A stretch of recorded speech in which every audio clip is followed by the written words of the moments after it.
What's good, Black Star Podcast? My channel, this your boy Jared. Y'all, I got a question. How many of y'all go to the club and smash these strippers? Now, there's a reason why I asked you. There's a reason why I asked that question. Cause look at this. She takes a Plan B before her job. Look at this. We're gonna start off with this. We're gonna take this real quick. And yeah. Anyways, today is Sunday, and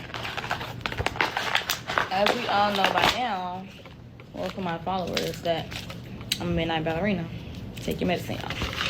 Anyway.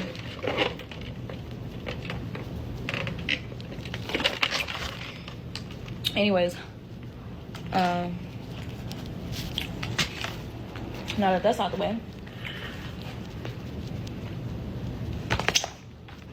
new makeup brushes.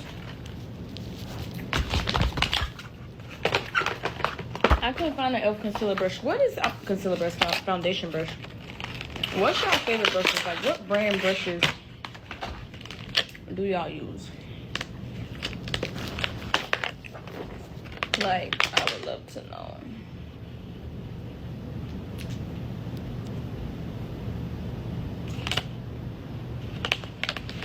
I should have brought more brushes. Anywho.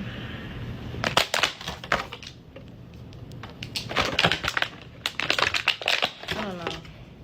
Anyways, I'm going to take y'all with me to end my weekend. It's Sunday. I'm about to head back to Charlotte. I'm like an hour, 20 minutes from Charlotte. I wasn't going to work in Charlotte, and I feel like I might need to follow my first mind and work where I'm at now, but I'm going to give Charlotte one more night. We'll see how that goes. So I'm going to take y'all with me, and then we're going to do the count up video in here too. I got like two count up videos that I need to drop, and I'm about to make this one into another one. But yeah, so okay, I don't want to take up all the time. I already took up 2 minutes, so I'll be back when I'm headed to work. It's crazy to me how these strippers, these women that are doing this type of work, are literally doing this shit, and then they smashing everybody, possibly catching shit.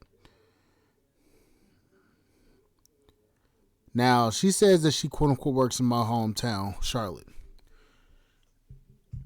It's,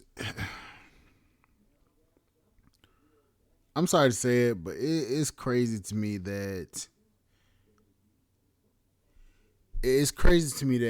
these women out here doing this shit and then still expect a man that to take them serious after they got done in that field of work. It's crazy to me.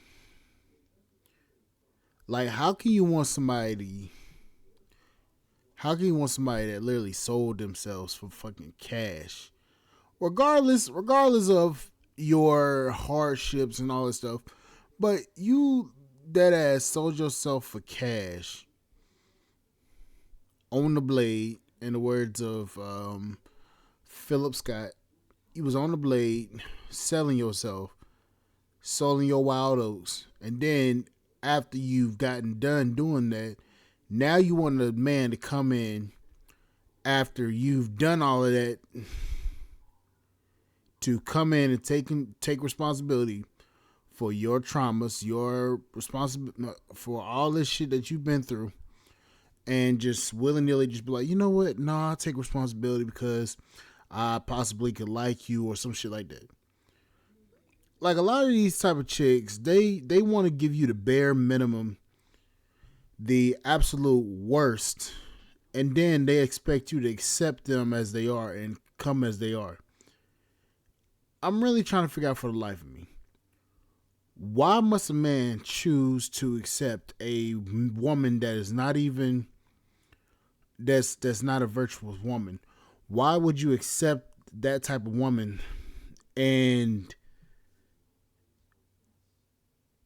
get yourself into a situation to where you could possibly have a woman that has multiple kids by multiple different men, have multiple different STDs, hell, probably even have HIV or AIDS or something that could potentially take your life?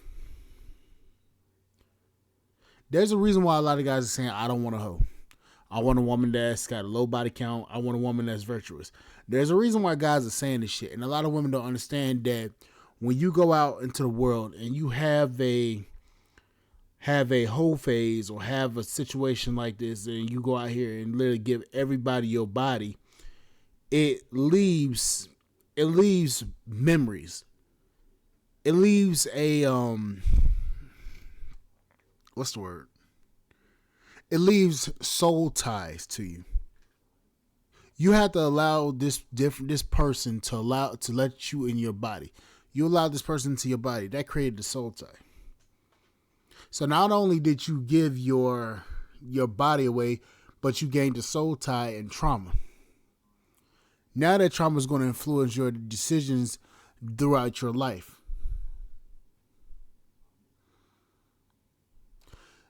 And it's going to cause issues for you in your future relationships. See, a lot of women don't think like that. And a lot of women are literally accepting these jobs that are like OF or like doing corn or hell, even stripping, like we just seen with her. A lot of these women do these jobs and don't expect anything to happen to them or anything mentally to happen to them. But if you want to be honest here, if you want to be completely honest, a lot of these women that do those type of jobs, sex work, they see the worst type of guys. They see the worst in men. And then what happens is when they find a good guy, the trauma of dealing with these garbage ass dudes and the worst of men, they can't separate that from the good guy, or they suspect that the good guy have a motive, and that they have some secret ideology or secret plans in their life or behind them, and they can't trust them. So it destroys them in their relationships. A lot of women don't understand that those situations actually cause a lot of issues for them. Now, she just took a plan B and then she's going to work. So we know what's going to be happening. She's going to go to work. She's going to have a client pay her a couple $1,000 to get him her cheeks, and he gonna clap him up, and he probably gonna hit it raw. Now there's no telling if she's got any kids or not because she didn't say, but still, he gonna probably clap them cheeks raw, light her up, splatter her guts, and he gonna move, and he gonna keep moving and shaking. Meanwhile, that's another soul tie on her body. These women are destroying themselves. And a lot of them don't realize that the level of destruction that they're allowing their bodies, allowing themselves to go through, it's going to lead to a bigger problem down the way. And a lot of them are not ready to face that. So, I mean, it's whatever. But anyways, like, share, subscribe, channel, support the podcast, Spoke.com. I'll catch you guys on the flip side. Thank you guys for listening. Bye, guys.